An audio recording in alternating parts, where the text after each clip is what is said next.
Hello, everyone. It's great to be with you on this festive calendar session.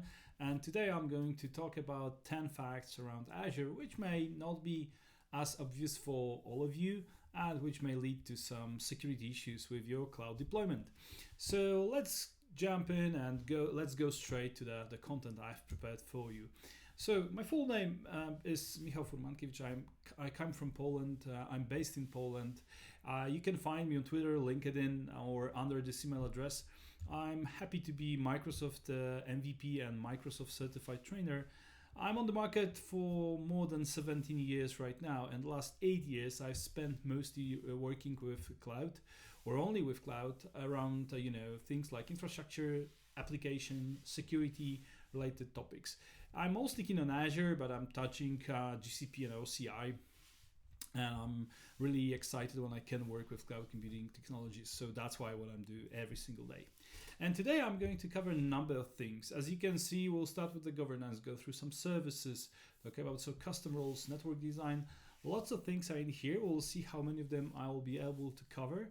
And all of that will be covered or will be shown from the perspective of security, as this is what I'm trying to point out for this session. You may ask why to do another session about the security. Why don't shall we use security features or services which Azure has? Is it not enough for that? Well, it seems that it's not, because those are the technical services, and without the right approach, you will not actually get what you really want. And I'm still motivated to talk about this topic because it seems that most of the problems people have with securing cloud computing solutions is because they don't have knowledge, or they don't have experience, or they don't understand the security nature of some of those services. What is more is that more and more companies say that the security concerns are their biggest problem. So of course we have the shortages of people in IT, basically, but those shortages in security are even more bigger, because it's not that easy to bring another person to that area. It requires a lot of training, it requires a lot of experience to help on that. And what I would also say is that with cloud computing, we have more and more newcomers who are coming to this topic, and cloud is so easy to configure, so easy to set up in many ways, but it's also very, very easy to forget and leave some things which are very important from this perspective. At the end of the day, I would say that we don't live in a cloud era. I would say we live in a hybrid era. In a hybrid era where we use different technologies, different offerings, different solutions, not only cloud, to achieve what we really want. And the security job is even more interesting right now because you have even more things to touch. So, without any further introduction, let's jump in. So first topic which I want to cover is the governance. Why? Because I think for many companies, the governance is one of those first situations when you starting to talk with your colleagues, with your friends, with your different departments about how you should architect your foundation, how you should architect your deployments. And at one hand, Microsoft offers a lot when it comes to the proposal how to think about the governance, how to decide about different things, starting from identity through network configuration, management or security groups configuration, through configuration of solutions, finishing with monitoring and automation approach. And this is all fair, and this is a great, I would say it's great that Microsoft is talking a lot about that. It's great that we have dedicated solutions on GitHub for that. But I would say there are still a couple of things which are missing in that. So, whenever you will review what is proposed, not only from this cloud vendor, is you will miss a lot of details. You will miss the processes you should implement. You will miss this information, how you should build the team around them. Those are the things which are hard to be covered by vendor. This is something you have to do with your team.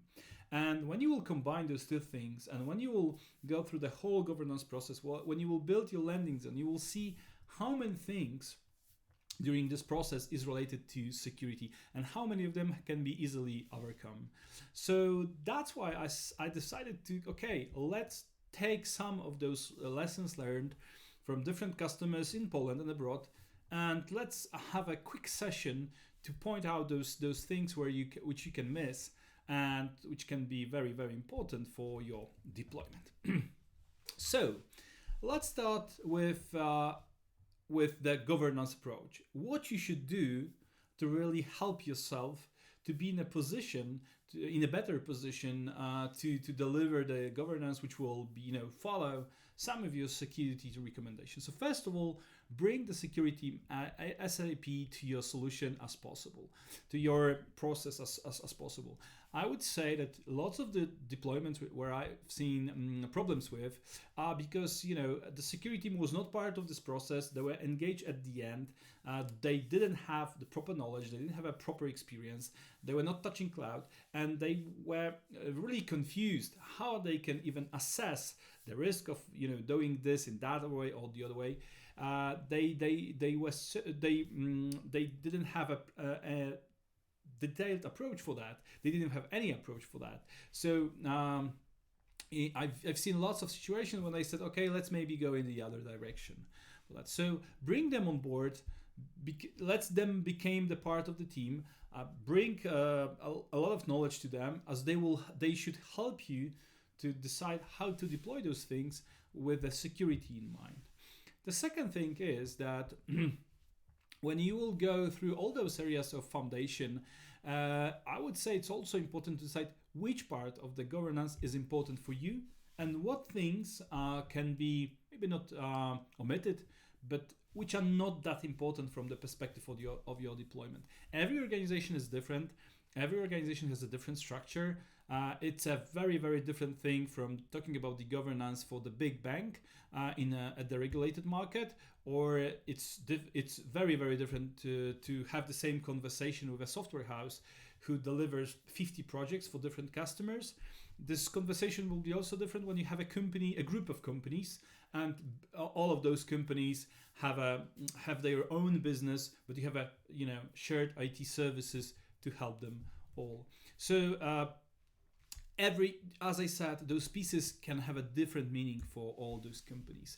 I would say that the other thing which is also important is to start pretty fast. So instead of talking for a year about that, instead of taking a lot of consultancy, instead of trying to to be very precise in how you want to approach, it's better to document the important facts or the important decisions and start to write the code, the infrastructure code, start to deploy the code, and try to figure out what is still missing. That would help a lot, because the whole team, when they will see how the solution works, then they will be in a position to say, okay, I think this is missing, or that is not configured, or we have forgot about that, or we should add this or that. So before you will document everything, try this out, and before you will run your first workload, be prepared to monitor that workload, to monitor your cloud deployment, and be prepared to analyze the security events you may get, as those two things will help you to be really prepared to what you want to do. Even though the whole governance may be not finished yet, but those two things must be in place where you really when you're in the production already. And of course, bring everybody. I've talked about that at the very beginning, but let's repeat that again. Let's bring everybody on the board when you are trying to bring the cloud to your environment, as this will help you. This will help you to get the understanding of different requirements. This will help other people to understand what you are trying to do and to what you are trying to achieve. Okay, so let's assume you have the governance in place. Let's assume you've did everything to be prepared to run your cloud workloads. So what can go wrong if you have done already that? Well, maybe not what can, maybe asking this question is not the proper one, but what are the pieces of Azure which may be a bit unknown for you at first when you will start your cloud journey?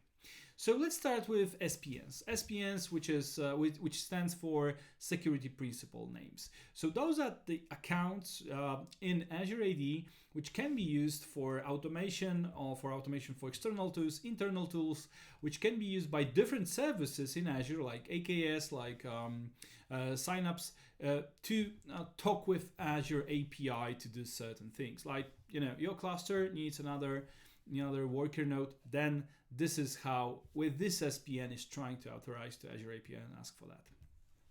So why this can be so important? Well, because SPNs are used widely in Azure. Well, that's not, for those who are sitting in Azure, this is probably be obvious. But also, SPNs can be used by external services, by some solutions built by your developer team or by your external companies. So you may use SPNs in many different ways. And you will not even, at first, you will not even know how fast you will grow with the number of SPNs which will be used in your company. And what are the risks? Well, the first one is that the token lifetime, the authorization token lifetime for this guy can be configured. You can limit the time it's valid. You can think of how long it's still secure to have a valid SPN token. Why it's so important? Because you have no technical means, no technical possibilities to limit how SPNs can log into Azure. You will not use conditional access. You will not privilege identity management. You will not use identity governance or identity protection. All those great services which are working for typical user accounts will not work for SPNs. Probably most of you know that, but I still find customers who think, okay, we would like to use those, manage those accounts in the same way as we manage the user accounts. Well, this is not possible. Those are different type of accounts. They have different meaning and different usage. So all those services will not work. Another thing about SPNs is that if you will automate how your infrastructure is created, then you may easily lose the track of those accounts. Why? Because they are created when you need them, but in many cases they are not deleted. And you may have lots of accounts. Some of them are not used anymore. You don't know who has the secret or who has a certificate for that. How long this certificate is valid. So you don't really control who is still using this account. Of course, you can check it because you have logs. But what I'm trying to say is that it's difficult to manage the SPNs you have. As you can see right now, Microsoft did a great job because in Azure AD you can go to sign-ins, and if you have the proper license, you can see all the sign-in logs for those SPNs. So you can see, who is using them, from where is using them, to what type of services is trying to be authorized. So that's great. Yes, finally, it's easy. Well, it was always possible, but right now it's easy to see how those SPNs are used. But as I said, you have no means of control. So if you create SPNs and give it to someone else, someone who is not from your company, he will be able to use this account from any place all over the world, and he will be able to use this account without any MFA on any device, and of course he will be able to access the Azure services on the roles he has been assigned. This SPN has been assigned. As you can see, what also is happening that, as I said, services inside Azure are using SPNs to talk with Azure APIs.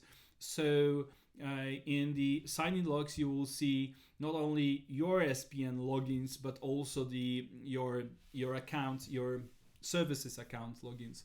So it's not easy to track, who is using those and for what. So what can be what you can do to limit that a bit? So one thing which can be interesting is that you can build your own solution. You can check from which IP addresses those SPNs are used. You may think about blocking if any of those SPNs is trying to log in from outside of the dedicated set of IP address you've set are secure. So you can think of different custom solutions to somehow limit that. but at the end of the day, you will have to build it by yourself, and you will have to figure out what do you want to do, block those accounts, or maybe, so you have to do that. You have to figure out something for that, as it's not so straight. So this is one thing, SPNs. I believe lots of you are using managed identities right now, especially for built-in services in Azure, and that's great because this is the way you can mitigate that risk. But what you will do for external services you have in the other clouds or on-prem, which are trying to do some automation around Azure, then you probably have to use SPNs, and you have to figure out how to, as I said, how to limit their behavior. Another interesting part, which doesn't look like a problem, a security problem, are the custom roles. Probably lots of you are defining custom roles for your customers, as your customers requires different types of access to your Azure services, and you are thinking, okay, so if you have a specific requirements, maybe let's use custom roles, to limit the account permissions, to limit the team responsibilities, to really limit what type of activities you can do in Azure.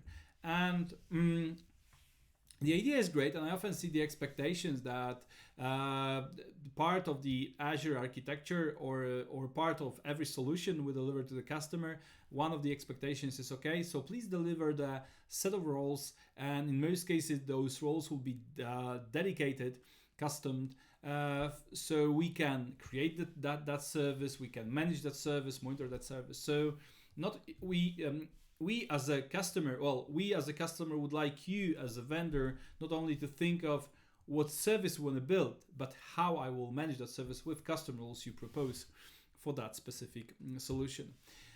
And the tricky part is that even though it's possible to build custom roles, even though lots of customers are doing that, Microsoft says you should use them if only you have a problem with using what it's in build.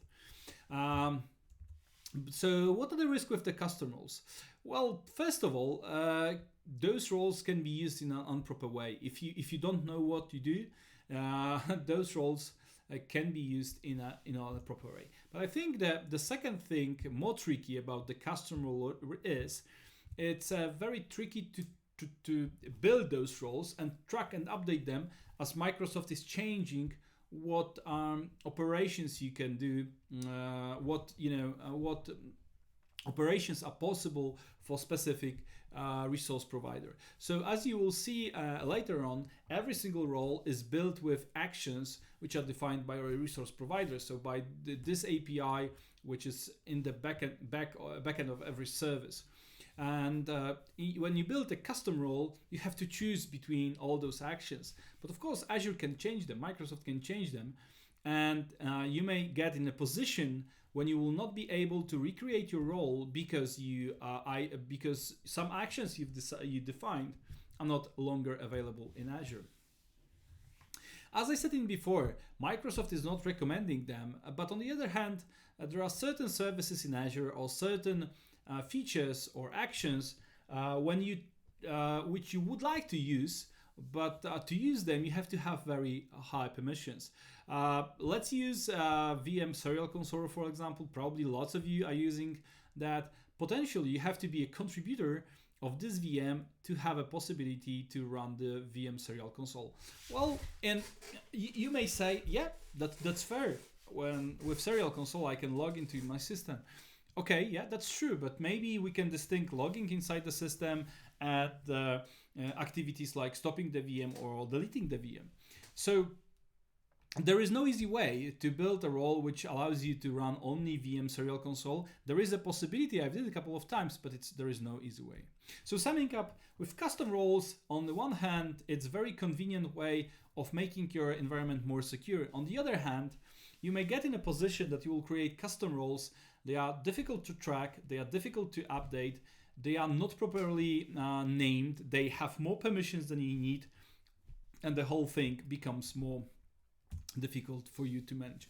And also, one of my friends found out, this is not me who found that, but in Azure you can also name your custom roles using this fancy approach that you can, for example, name your role space reader space, and then you get almost a reader role, which is a custom role, but as you can see, the set of actions is full. you have everything, but still your role, your custom role, looks like an inbuilt reader role, which doesn't feel great. Let's have a look how it looks like in the portal. You have the very good example. You have the same name. They are really almost they are really the same. You don't even see those spaces which I've mentioned in before. The only thing which is different is the type of the role you've built. So as you already know, with custom roles, you have different pros and cons. One more thing which I want to point out is that some people think, okay, when I'm thinking about how to define the custom role, it's easier for me to define the actions instead of defining the actions, is to define not actions and use the approach as it's shown in here. And some people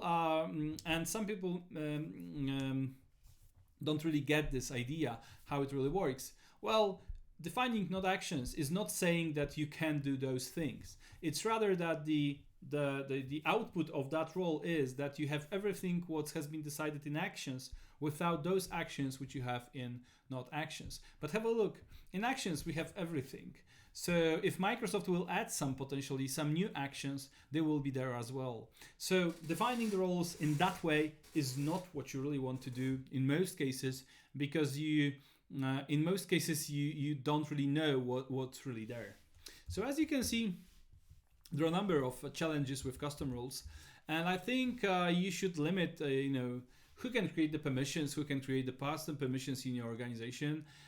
You should think always, if you really need a custom role, or maybe you can use a built-in role, it's always easier, it's always better in most cases, and you don't have to keep it, the code up to date by yourself. And when you think also about building custom roles, it's good to understand how those roles are built and what actions can be used by a person using this particular role. What also I think is good to reconsider is using Azure ID identity governance. So this guy can help you to track and recertify all the roles you've assigned to your people, to your teams. So this is something which can help you in your identity governance in the organization. As I said, it would be also great to keep the track how you assign those roles. It would be great to keep them in the code, and it would be great to review. If you build custom roles, it would be great to review the code before you allow them to be created in your environment, to make sure that you are doing this in the right way. Okay, so we've talked about SPNs, we've talked about custom roles. I hope you are still with me, and let's talk about networking. This guy is very, very interesting and very difficult to build in a proper way, and there are a number of things which can go wrong with networking. Well, I would say that networking is something like a key thing for big orgs. So unless you are a one-man army, there are lots of things you have to think of. So through my career, I've get a lot of feedback from customers who are saying it's not that easy. Well, it's easier for us to trust that Microsoft Azure is as secure as a cloud, but it's we are less prone to say that all services are configured in a proper and secure way, and someone will not do the data exfiltration out of those services. Especially when we have less experienced user, and those users can really easily expose the service, outside your company, and even some policies which you can use in Azure will not block the situation. What is also important for networking, as I said, it can get very complicated, especially if you have a big org and they have a couple of DCs, and you want to have the deployments in a couple of regions, then the networking becomes quite complicated thing. What also is valid to say is that not only it's difficult to configure that network, not only it's quite difficult to architect the whole solution, it's also quite difficult to understand how you can monitor and log the things out of that network, that design, to keep everything secure. And also, it's not that easy to figure out what the architecture you should have for your private DNS and DNS zones. Because if you have a quite complicated networking stuff in Azure and you have your own data center solution, then the DNS configuration, it's pretty tricky. Especially that there is no possibility in Azure private DNS zone to forward the DNS queries to some other service. So there is a limitation for that.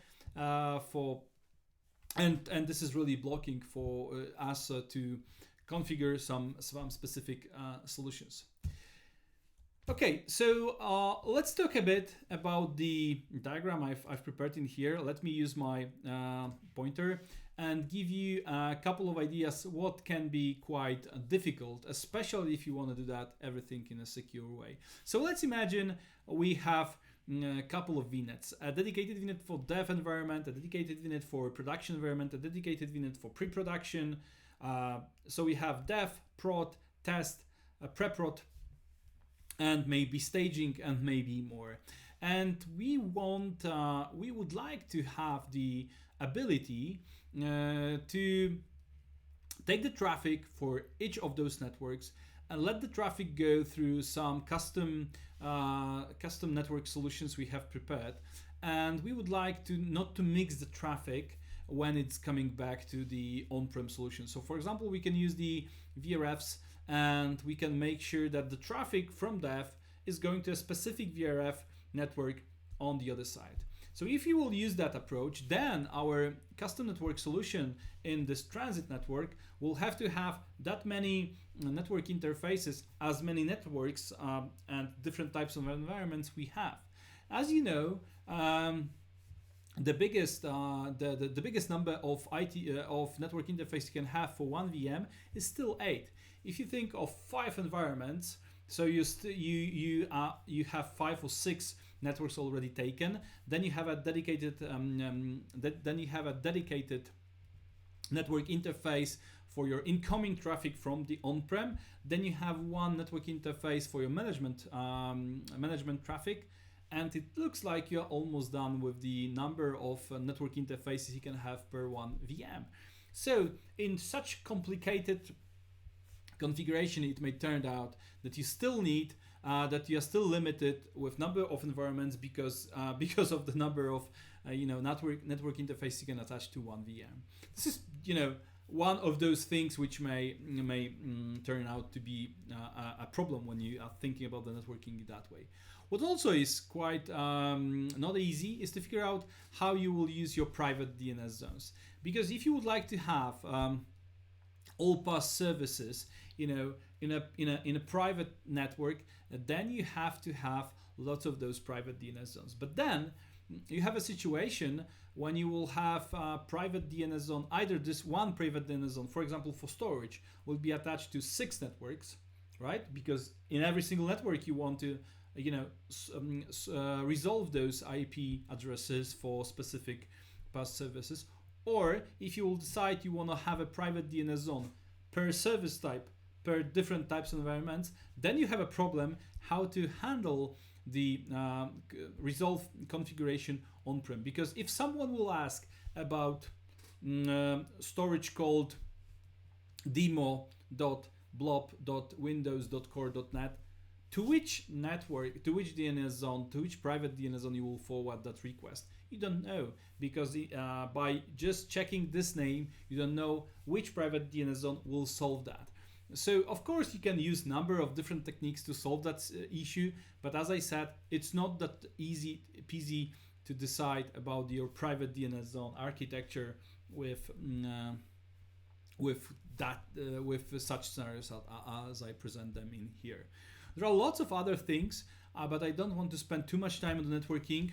Let's talk about what you should do when you are defining or architecting your network design, and what can be helpful. So first of all, NSG logs, flow logs, which should be kept in log analytics to validate them fast, to review them fast. And you should probably think about some external solutions for layer 3 or 7. You may use whatever is built in Azure, but you can also think about external solutions as they may bring more capabilities, more flexibility, how you want to configure them. But you always have to have NSGs applied to your network subnets or network interfaces. Why? Because without those, you don't even understand what traffic is going through your solution. Whenever you use a private endpoints, don't forget that NSG doesn't work on private networks. So you cannot use the NSG to control which traffic is coming to a private endpoint or going out from private endpoint. But at least you can log this traffic. So don't think that you always use NSGs, as they will help you to track what is going on there. If you are really concerned about what is going in your networking, you should also think about some external tab solution for Azure, as currently, excuse me, there is no solution inbuilt in Azure for that type of functionality. There was such a solution, they've canceled the preview, they may bring something next year. Well, this is what I've heard, but there are nothing at the moment right now. So let's leave networking. I hope I've shown you a couple of things where the networking can be quite difficult to configure. So let's talk about Azure ID. So Azure ID is a key perimeter in the cloud. In the cloud, identity is your main perimeter. Network is not at all. In hybrid environments, the identity is what is treated as a main perimeter. Still, 80% of all breaches which has been identified for the number of customers around the world are because of this of privileged credentials. So it's still easy. Well, it's still too easy for some people to get the identities which are not secured in the proper way.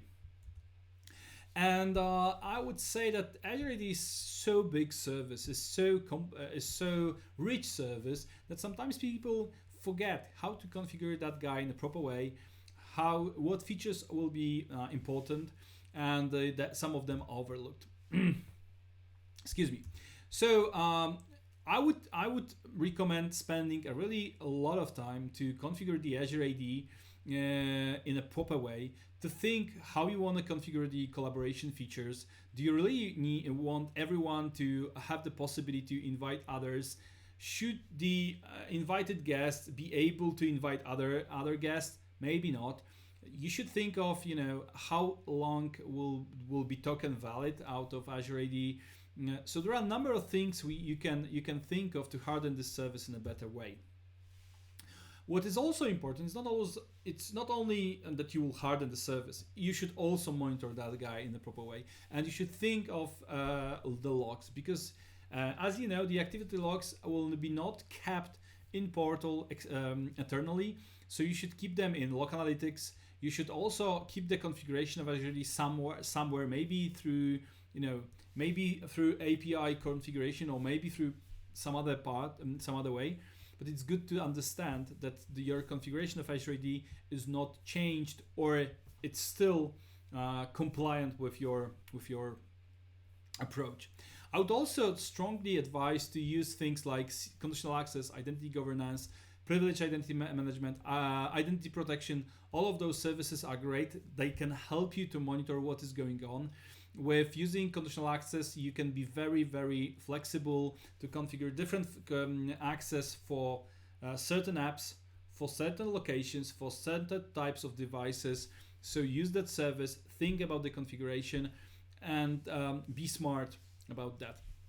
You should also probably think about upgrading licenses. If you don't have the P2 license for your key for key administrators in your company, that's probably something you should think of, because those people, thanks to that license, will be able to grab the logs to Sentinel, to Azure CCM, will be able to analyze those logs, will be able to write custom queries and detect scenarios which are not covered by Microsoft but are important for you. Like for example, accessing of SPNs from the locations which are not yours, as I mentioned in the previous slides. So Azure ID, key service, and you should really think of how to configure that guy in a proper way. So we've gone through many different things already, but I think that we haven't touched what's really important on the everyday basis, because all of that stuff I mentioned in before are important, are key to your Azure security, but probably most of them you will configure at some point, and you will live with that configuration for a couple of months or years. But throughout this period, you will use different Azure services. And if you don't have the approach to think of how to configure your Azure services in a proper way, then you will be lost, really. So Azure has a lot of services. Not every service will be used by you, and with every service is a different feature set. It's a different adventure from the security perspective. People love PaaS services. They love to build on top of ready-to-use services, but there are certain challenges with them, and there are certain configurations which you have to know to configure in the proper way. I would say that we've been configuring in a secure way our virtual machines for last 40 years. But when it comes to PaaS services, we don't know them very much. So we should be careful when we are trying to use those services from the security perspective. So what is important and what is challenging for that? Well, Azure, every service in Azure has a bit different approach to networking, permissions, identity logging. In most cases, this is very similar, but you really have to understand the service to understand what permissions people should have, what logging you would like to have, how the networking for that particular service will be built. This is something you have to think of. You have to also remember that not all services which are available in Azure are delivered by Microsoft. So if you have work with your compliance department to say, okay, Azure services delivered from Europe regions are okay for us, and that's fine, but then you get a SendGrid, for example, then you get other services which are not delivered by Microsoft, and then the whole compliance story is a very, very different for those particular services. So please think or please check if the service you use is really delivered by Microsoft or maybe some other vendor, and you may not have a full understanding how this impacts your configuration. But even for inbuilt services, if you use AKS has a number of different configuration settings. You can use a public cluster, you can use a private cluster. Even for private cluster, you have a public IP address assigned to the cluster, because if the cluster goes to the internet, it needs that address, it uses that particular address, and this is how it is visible from the internet. In AKS, you have to remember that you are the one who should think of updating the nodes. You are the one who should patch those nodes. Of course, Microsoft is helping you, but still, this is your job to think of. With AKS, you can also choose different network drivers. You can choose different ingress controllers. All those decisions will impact your security approach. But there are also other services like Databricks. And for Databricks, this service is great. But when you will try to encrypt the data, the Databricks service data, then you will have to ask Microsoft to get the permission for that. And you know what? This configuration may limit the performance of Databricks. Yeah, this is how it works. And this is in a documentation written in a plain English, but still sometimes people forget about that. Azure Red Hat OpenShift, a great offering done by Red Hat and Microsoft, but also Red Hat OpenShift has different approach, how it uses the network, which subnets can be used for Red Hat OpenShift. Red Hat OpenShift is not easily deployed through ARM templates. So there are a number of things you have to think of when you're using Red Hat OpenShift. For example, how you will update that guy? Well, you will have to open a lot of IP addresses to the Red Hat, which will deliver those updates for you. So as I said, number of things can happen when you use different services. And last but not least, probably some of you are using App Center test as a part of Azure DevOps to test your solutions on mobile devices. Well, when you use Apple devices, when you use Apple Mac Minis, there you have to be careful because Apple Mac Minis are not delivered by Microsoft to Azure DevOps. This is the external service. It looks the same in Azure DevOps, but this is not Microsoft service. So be careful when you think about those. I think I've mostly covered all the parts as the, let's call them, solution or my recommendation, what you should do with those things. But one thing I want to point out at the end of this part of the presentation: be careful what you deploy. Think about the best configuration you can deliver for that particular service, and think of the someone who, if you don't have the full knowledge and if you don't have the full understanding how particular service is built, like for example Synapse, AKS, OpenShift, Databricks, get someone who really knows that service, who really knows how it works, how do you execute the code or query on that service, and then this guy will help you to configure that service in a secure way. As I said, I didn't know how many areas I will be able to cover. As you can see, I've covered pretty deeply 5 areas already. I have 5 other for you, and let's go briefly through them as I think they are also important. Azure Automation, a great service. I'm using it in with many customers. But one thing you have to remember is that with Azure Automation, if you use the service without dedicated hosts, your code is executed on dynamic hosts delivered by Microsoft. And those hosts does not have any limits when it comes to the outgoing traffic. So your code can go to internet, download whatever package you would like to download, and potentially save this package, save these files on some storages or databases to which the account, which is part of the Azure Automation, has permissions too. So Azure Automation without dedicated nodes has a pretty big ability to do whatever you like on those particular VMs. And what is more, it's not that easy with Azure Automation to be very precise what permissions every single job will have, because all the jobs in Azure Automation or the automation workbooks are initiated, are working in the permissions of one account which has been configured in Azure Automation.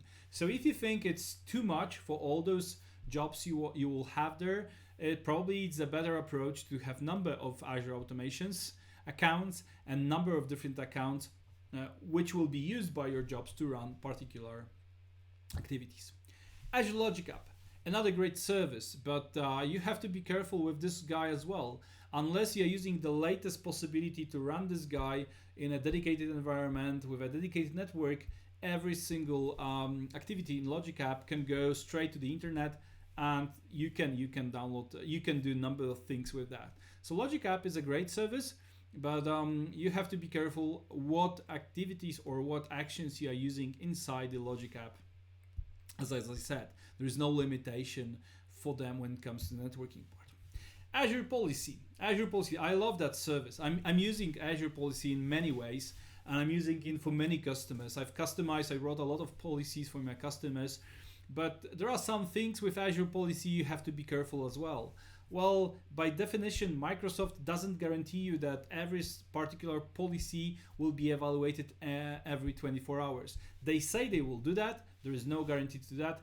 Right now, you can ask a single Azure policy to do that for you by sending a REST request, but that's not that automated as you may think of. What is even more, not every Azure policy can allow you to deny the process of creating a particular service. What's also important, it's good to understand what policies you have in your environment, and if you are still able to create your services in the way you were thinking of them when you were creating those policies. To name something, if you, for example, will deploy a policy which will limit the possibility to have the storage account in the public internet, so you want to have only storage accounts which are private storage account, you will not be able to create Azure SQL service anymore. Why? Because Azure SQL is using storage account to keep internally the backups there. So as I said, be careful with policies because they are great. They give you a lot of possibilities, but to use them in a proper way in a big environment, you have to have some experience with them and you have to test them. And last but not least, Azure Log Analytics. I love that guy. I'm using Log Analytics extensively in many ways.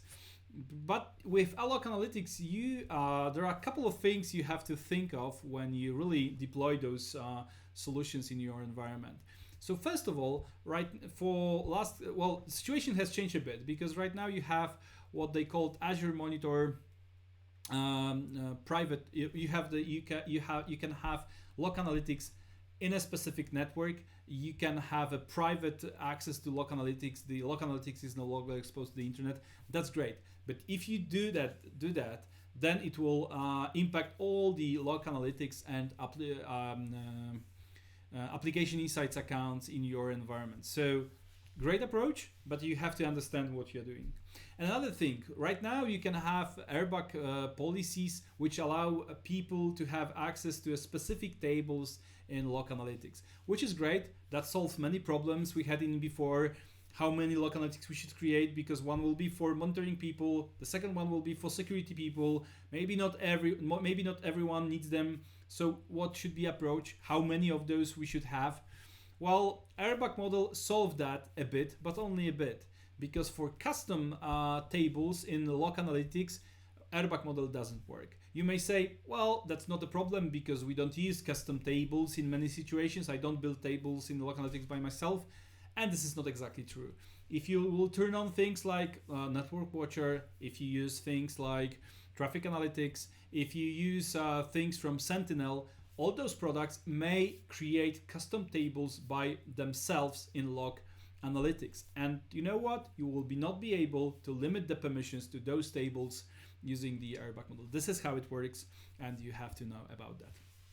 So to sum up, I hope I give you through those 30 minutes a broad overview of the things which are, well, not hidden, the things which are well documented, but many people forget about them. And that's why I said those are not very known facts, which you should be careful of when using Azure from the security perspective. I hope you guys get some new knowledge out of this session. Thank you for listening to me. If you have any questions, just write an email or ping me on Twitter or LinkedIn. I hope to help you. And thank you for watching. And it was great to be part of this festive calendar 2021. So thank you, George, for having me. Thank you. Goodbye.